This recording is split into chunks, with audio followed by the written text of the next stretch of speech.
no, nakalunod na sila dito ng box culvert. So nalunod na nila ito.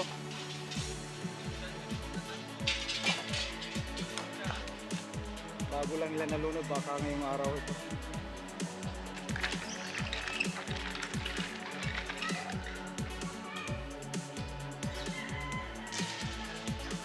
Ang hapon mga kapatid, nandito tayo dito sa may box culvert coastal road exit dito sa may Rojas. So ayan o, ito na yung palabas ng highway, nasa mga 40 meters.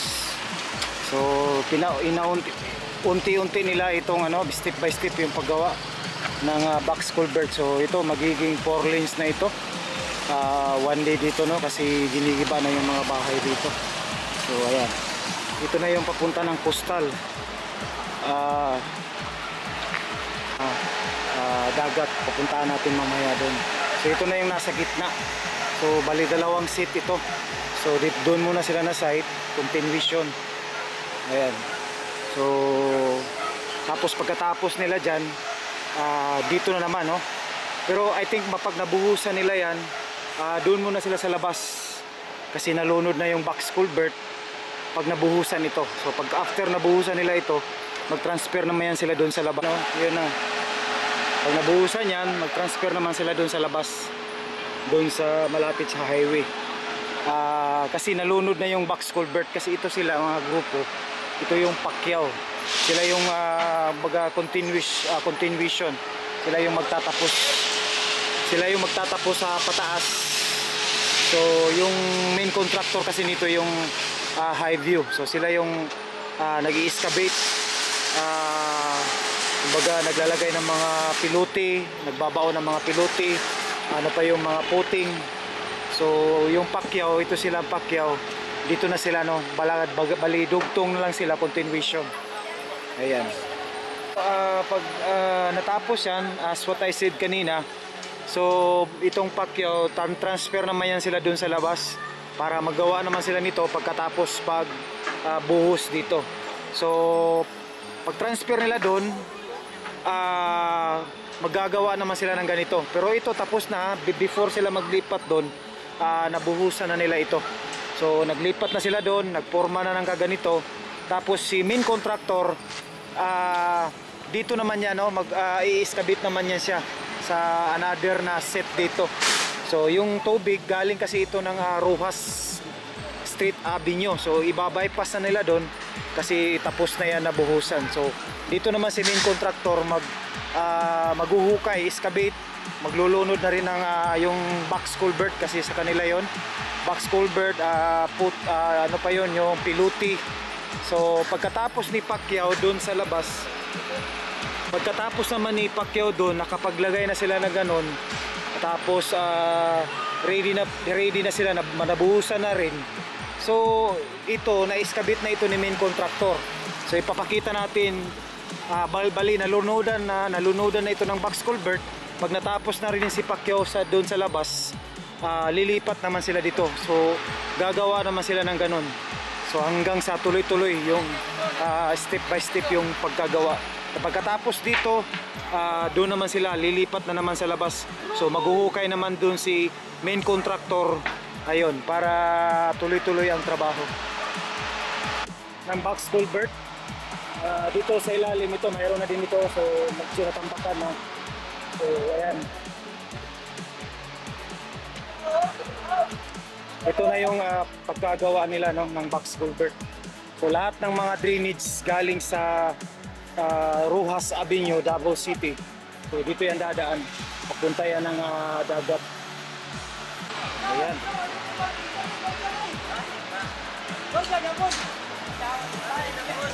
Shout out!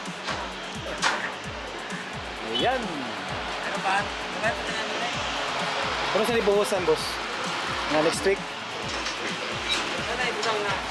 So bubuhusan nila ito. So ito yung finish, bali dinugtong na nila. So hanggang sa tuloy-tuloy yan doon, hanggang sa labas. Saka ito magiging one day no, magiging katulad ito ng Times Beach no. So yan no, may marami pa, may bahay pa yan no, hindi pa yan no. ito no, ginigiba na ito, parang hindi pa no, mayroon pang ano pa dito, hindi pa siya umaalis dito. So dito na naman na side, lalagyan yata ito ng firewall no, para ano din, landscape. So ito abangan natin hanggang sa matapos ito mga kapatid no. At saka ito rin yung ano, exit dito sa galing sa pag naano na yung Davao River no, itong exit after dyan sa baka dyan sa may ano Altirado o Jerome, may exit dyan no, Agdao, if tuloy-tuloy na yung ano. So ito lang yung rotonda dito, tapos may exit dito. So napakalaki no, kagaya ito ng Times Beach. Talagang ma-develop ito. So sa ngayon ito pa yung nakikita natin, medyo under construction pa kasi. So pag natapos ito no, ipapakplast natin ang mukha nito katulad dito ng Times Beach. Ayan, so aabangan din natin kung ano ang design ng rotonda dito. Ayan, so patuloy tayo doon. Bali dalawa kasing kontraktor dito. So yan no, iba rin yung kontraktor dito papunta ng dagat. So yan no, ito yung magiging exit. Aside sa exit dito papunta ng Castillo, Jerome, San Juan, titingnan natin kung ano mga exit dyan no? Dyan sa Jerome, balita natin, at dyan sa may Altirado, kasi talagang napaka-importante ng exit. Papunta ka naman dun sa may Times Beach, yung exit naman dun sa may Talumo, aside dun sa Bago, dyan sa may Punta Dumalag. So may mga exit yan. So ito na yun no? Galing ito ng pag may maumpisahan na yung bridge dyan sa Davao River, tuloy-tuloy na yan papuntang Bago, Times Beach, hanggang dyan. So dito papunta naman ito ng Boulevard. Ayan, ito na, tapos na sila dito. Ito na yung dito na yung labasan no, ng tubig. Saka natapos na rin itong ano, kasi tawag ni sir, reflector. Deep reflector. Reflector yan. So dyan sa unahan, dyan yung rotonda. Ayan. Manuman na mo dali sir? Round ball. Round ball. Ay, rotonda. Muna sunod ninyo sir. Ito kasi natatapos na sila dito, i-continuous nila yan paggawa dito, i-connect dyan no? So yung mangyayari nito, katulad ito ng yan, isisiminto na lang ito dahil may magiging kalsada na ito. So balita natin, sabi natin sa pagtatanong, yung contractor dito, sila rin yung gagawa dyan sa rotonda, round ball. Ayan. So kalsada ito, katulad din sa Times Beach. Dito parang bike lane, may mga halaman, may mga tanim, ganun ba? So yun mga kapatid no.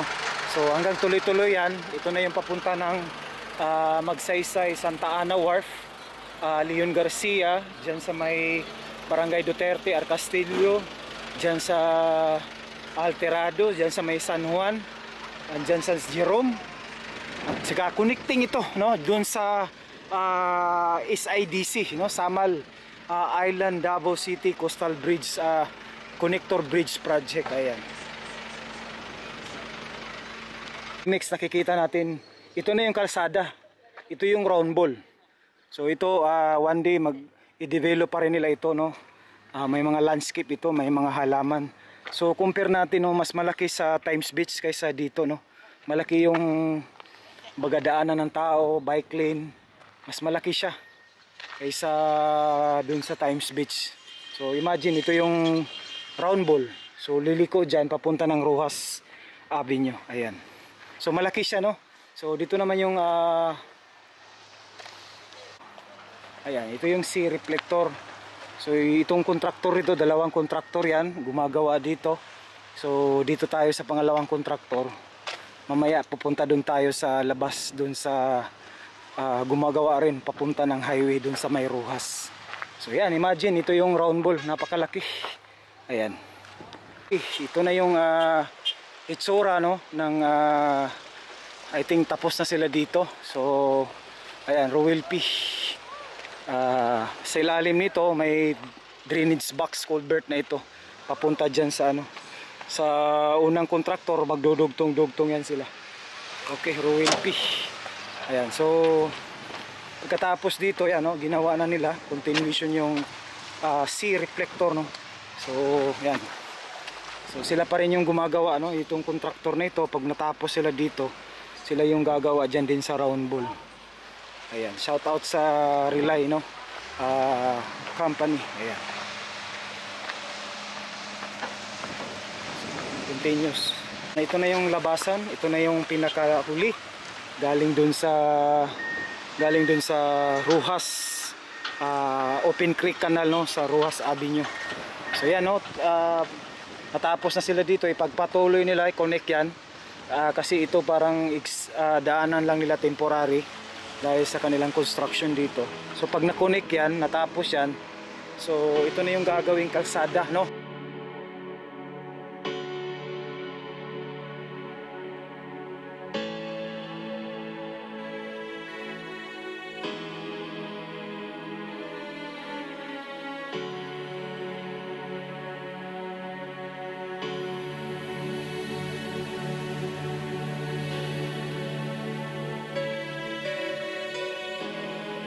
Update tayo dito, so na-update natin ito. Ayan, no?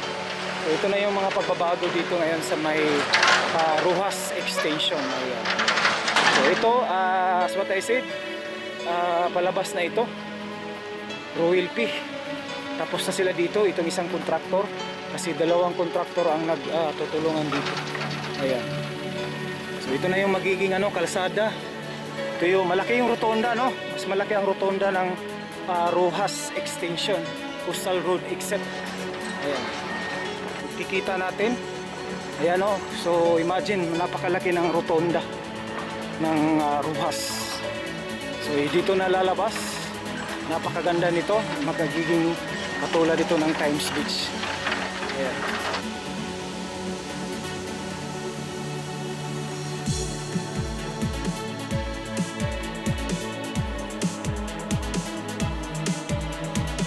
Ito na yung box culvert na ginawa ng pangalawang kontraktor na dito naka-assign dito palapit sa dagat. So ito na yun, magdudugtong yan papunta dyan sa first kontraktor. So ito yung ano nila, parang ang tawag dito, ano siya, no, para nakapader. Okay, tawang set yan. So imagine, napakalaki, no, saka napakaganda sa paggagawa itong box culvert na drainage, kasi hindi ito yung nakikita natin dyan sa mga parang imbornal lang. Ito napakaganda, no, talagang pulido paggagawa ito, na design talaga ng DPWH ito.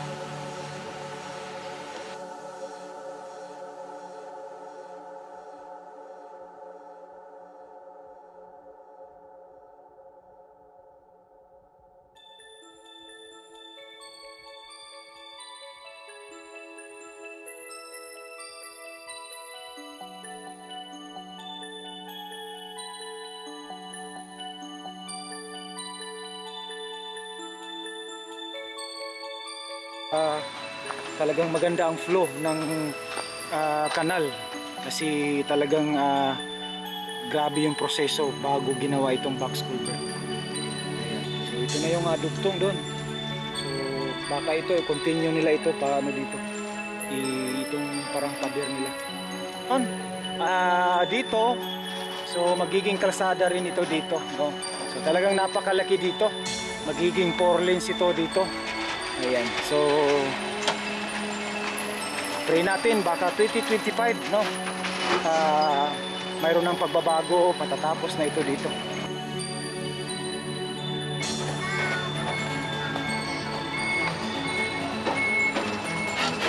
Ayan, hindi pa ito nagiba, no, kasi mayroon pang ano. So ito nagiba na.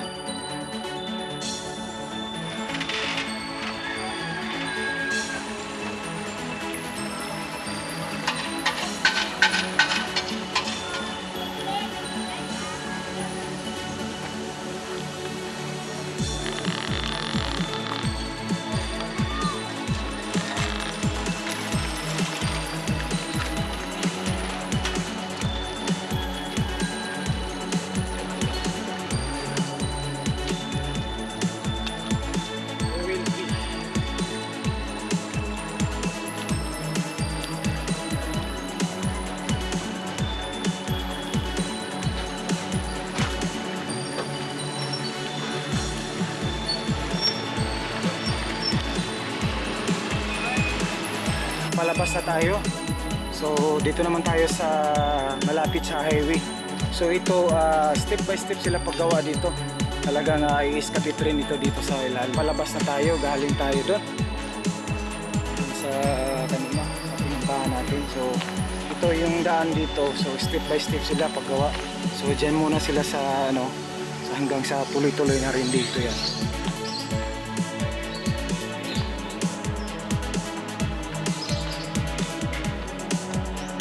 Hanggang susunod muli, no, mga kapatid, babalik tayo. Thank you so much for watching, and don't forget to subscribe, like and share, lalo na sa mga bago nating subscriber dyan, lalo na dito sa mga workers, no, ng mga box culvert. Shout out sa inyo, sir, and God bless you all as you watch. Bye bye. Lang tayo muli hanggang sa sunod muli, and maraming salamat sa panonood. Don't forget to like and share sa ating video, and thank you so much sa panonood yan sa lahat ng